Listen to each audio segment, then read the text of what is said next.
ദൈവനാമത്തിന് മഹത്വമുണ്ടാകട്ടെ. പ്രശ്നസങ്കീർണമായ ജീവിത അവസ്ഥകളിലൂടെയാണ് നാം ദിനം തോറും കടന്നു പോകുന്നത്. എന്നാൽ സകല ബുദ്ധിയും കവിയുന്ന ദൈവിക സമാധാനത്താൽ നാം ദിനം തോറും ആശ്വസിപ്പിക്കപ്പെട്ടുകൊണ്ടിരിക്കുന്നു. പരിശുദ്ധവും ദൈവികവുമായ ഈ നോമ്പ് കാലഘട്ടങ്ങളിൽ ധാരാളം ദൈവദർശനങ്ങൾ നാം പങ്കിടുകയുണ്ടായി. ഓരോ ചിന്തകളും നമ്മളെ രൂപാന്തരപ്പെടുത്തട്ടെ എന്ന് ആശംസിക്കുന്നു. ഇന്നത്തെ നമ്മുടെ നോമ്പുകാല ധ്യാന ചിന്തയ്ക്കായി മർക്കോസിന്റെ സുവിശേഷം 10-ാം അധ്യായം 46 മുതൽ 52 വരെയുള്ള വേദഭാഗങ്ങളിൽ നിന്നും 47-ഉം 52-ഉം വാക്യങ്ങളെ ആസ്പദമാക്കി ഏതാനും ചിന്തകൾ പങ്കുവയ്ക്കാം എന്നത്രേ ആഗ്രഹിക്കുന്നത്. 47-ാം വാക്യം: നസ്രയനായ യേശു എന്ന് കേട്ടിട്ട് അവൻ ദാവീദ് പുത്ര യേശുവേ, എന്നോട് കരുണ തോന്നണമേ എന്ന് നിലവിളിച്ചു തുടങ്ങി. 52-ാം വാക്യം: യേശു അവനോട് പോക, നിന്റെ വിശ്വാസം നിന്നെ രക്ഷിച്ചിരിക്കുന്നു എന്ന് പറഞ്ഞു. ഉടനെ അവൻ കാഴ്ച പ്രാപിച്ചു, യാത്രയിൽ അവനെ അനുഗമിച്ചു. ബർത്തിമായിക്ക് ലഭിച്ച വലിയ രക്ഷയെ നോമ്പുകാല അനുഭവത്തിന്റെ സാക്ഷ്യമാക്കി തീർക്കാൻ നമുക്ക് സാധിക്കുന്നത് എങ്ങനെയെന്ന് ഈ വേദഭാഗം നമ്മെ പഠിപ്പിക്കുന്നു. ദൈവകാരുണ്യത്തിന് അതിരുകളോ പരിധികളോ ഇല്ല എന്ന് നമ്മെ ചിന്തിപ്പിക്കുന്ന ഒരു നോമ്പുകാല സന്ദേശം ഇവിടെ വെളിപ്പെടുകയാണ്. യേശുവിനെ തൊട്ടവരും യേശു തൊട്ടവരും സൗഖ്യമായ അനുഭവങ്ങൾ വേദപുസ്തകത്തിൽ പല സന്ദർഭങ്ങളിലും നാം വായിക്കുന്നുണ്ട്. യേശു നൽകുന്ന സൗഖ്യത്തിനു വേണ്ടി കാത്തിരുന്ന അനേകർ അന്നും ഇന്നും പല ജീവിത അനുഭവങ്ങളിലൂടെ നിലകൊള്ളുകയാണ്.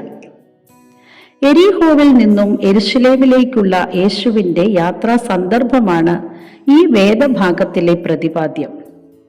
യെരുശലേമിലേക്കുള്ള ഈ യാത്ര യേശുവിന്റെ ക്രൂശിലേക്കുള്ള യാത്രയുടെ മറ്റൊരു വശം കൂടെ ഇവിടെ വെളിപ്പെട്ടിരിക്കുന്നു.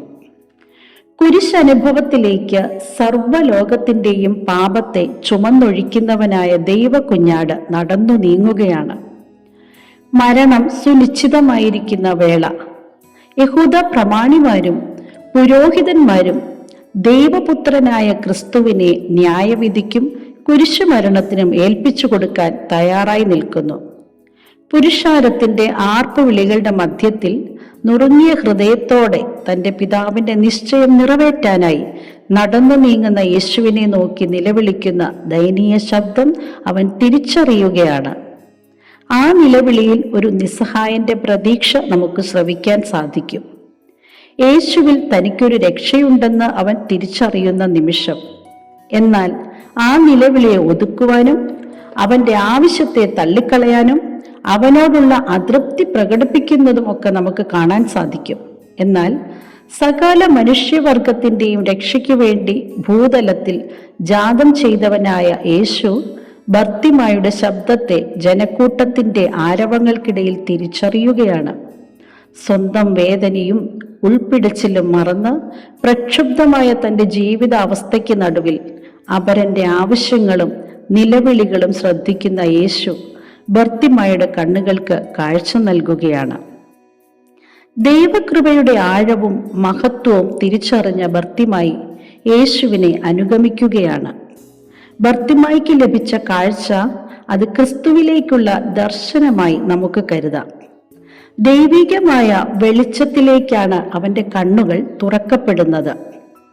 അന്ധതമസിലേക്ക് വീണുപോയ മാനവരാശിക്ക് സാധ്യതകൾ പലതും അവസാനിച്ചു എന്ന് തോന്നിയ ജീവിതങ്ങൾക്ക് ദൈവം പകർന്നു കൊടുക്കുന്ന ദാനമാണ് ദൈവകൃപ. അസാധ്യമായതിനെ സാധ്യമാക്കുന്ന, പ്രതീക്ഷകൾ അസ്തമിച്ച മനസ്സിന് പ്രത്യാശയും പ്രതീക്ഷയും നൽകുന്ന യേശുവിന്റെ കരമാണ് ബർത്തിമായുടെ അനുഭവം പോലെ നമുക്കും ആശ്വാസമാകുന്നത്. യേശു തന്റെ രാജാവാണെന്ന് അവൻ ഉച്ചത്തിൽ വിളിച്ചു പറയുന്നുണ്ട്.